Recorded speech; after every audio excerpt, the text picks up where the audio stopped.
Hi, I'm Chris. This is Type 2 Talk. Today I wanted to talk about dawn phenomenon, or why am I waking up at 4 o'clock suddenly? So, dawn phenomenon is caused by your liver releasing glucose into your bloodstream in the early morning hours.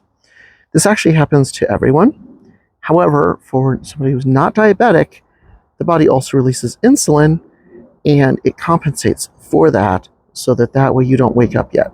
You wake up later.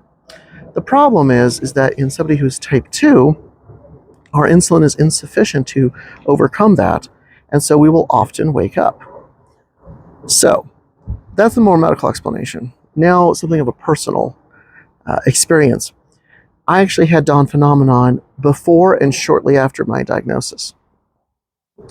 I was getting it in January of this year, somewhat randomly, and I thought, this is really kind of weird. So I went to my psychiatrist who I was seeing for ADHD medication, and she said, well, this medication really shouldn't be causing that. So let's keep an eye on it, because it should be out of your system long before then. And, let's keep in touch. So February, go through the month of February. It's happening about every 5 out of 7 days now, which is really weird for me. I couldn't find any trigger, any reason why. Nothing seemed to be in common for those days. Sometimes it was weekends, sometimes it was weekdays. And it was bizarre. And sometimes I could get back to sleep, and other times I couldn't. I generally, in the past, if I woke up that late in the evening, I really wouldn't be able to get back to sleep. I had such a hard time doing that. So we didn't have a good explanation for what was going on. And so we said, okay, at the end of February when I met with her, she's like, let's change your meds up. Just in case somehow this is happening. And so we did. We changed my meds up, took one out, and then went through the month of March. Same thing was happening still, which was really weird because I was back now to a setup that I had back in like October, when I didn't have this, because of course we had no idea this wasn't at all being caused by or related to any of that medication. It was the diabetes, but neither of us had experience with diabetes. Neither of us knew what to look for. And so we were tweaking something else that really wasn't related.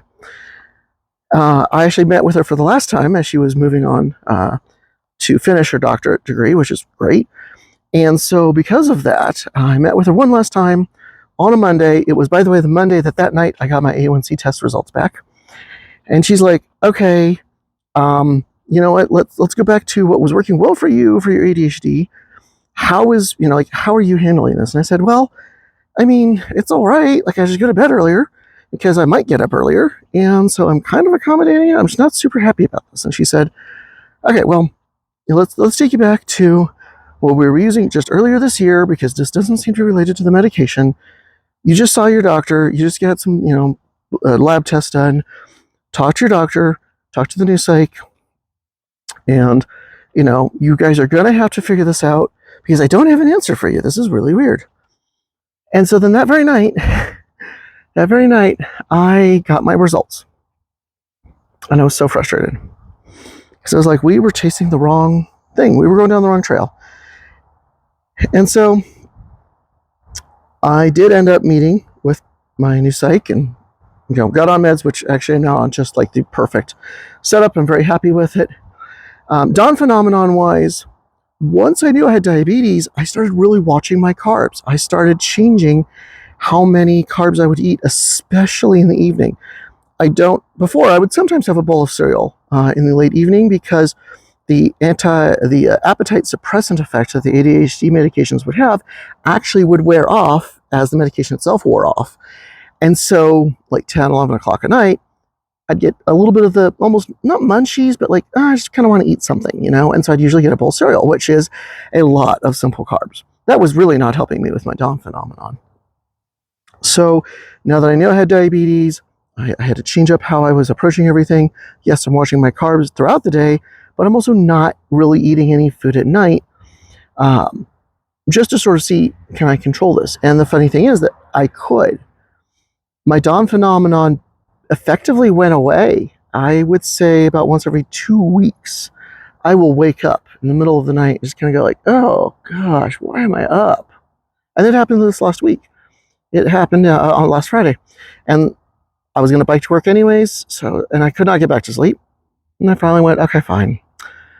Grab my clothes for work, grab my laptop bag, put them on the bike. I'll just bike into work early. And as it is, I was so slow because I was so tired that I actually didn't get to work all that early. But not as early as I had intended to once I kind of figured out I wasn't going to get back to sleep. But I at least used it to my advantage. But it doesn't happen as often to me anymore because I don't eat those carbs late at night and because I'm overall just more aware now of where my blood sugars are. I don't like to go to sleep when my blood sugars are too high. So if I see a number that's over 140, I am generally going to try to do something, whether it's exercise, usually it's exercise, walking if nothing else, to help bring that number down. Get it down and then have it stay down and not just go back up, which occasionally it'll do if I've eaten something that's got a lot of carbs, relatively late. Because I have experimented some, and having that CGM enabled me to get that kind of data. That being said, that was down phenomenon. There's down phenomenon for me. It was hitting me all the time, and now it's really quite manageable. So if it affects you, talk to your doctor, talk to your nurse, talk to your certified diabetes educator, and track what you're eating, especially sort of in those last 6 hours before you go to bed, because it might just be that you need to adjust what you're eating, when you're eating, or how you're eating it, or even if you're eating it, to help control that down phenomenon. Alternatively, they may say, okay, cool, we're going to put you on this long-acting insulin or this medication or whatever it may be. If you're not full up on your metformin either, that may also be it, because it did take me about 3 weeks. I was already on 500 milligrams of metformin at the beginning, because as a pre-diabetic, my new doctor last year said, let's just get you on this. I would like to see your A1C number lower. So I was already on 500. He wrote a prescription for 2,000 milligrams and said, once a week, just up your dose until you're all the way up. So that takes about 3 weeks. And once I was there, then really since then, and I believe it's a combination of both the metformin and controlling what I'm eating, especially towards bedtime. But if you're not full up on your metformin yet, that can help, because that controls it. It suggests to your liver, hey, don't release so much blood glucose. And so, because that's actually what metformin does. It does not lower your blood sugar levels by removing it out of your blood. You can't go low from metformin. Metformin simply says, don't go adding so much of it into the bloodstream. I'm going to guess that the liver just keeps it, maybe uses it internally, whatever, but it doesn't release into the bloodstream as much with metformin. That's why it's basically an automatic reflex action of your doctor is, oh, you have diabetes? Great, go ahead and take this. Simply because then you're more in control of your blood sugar.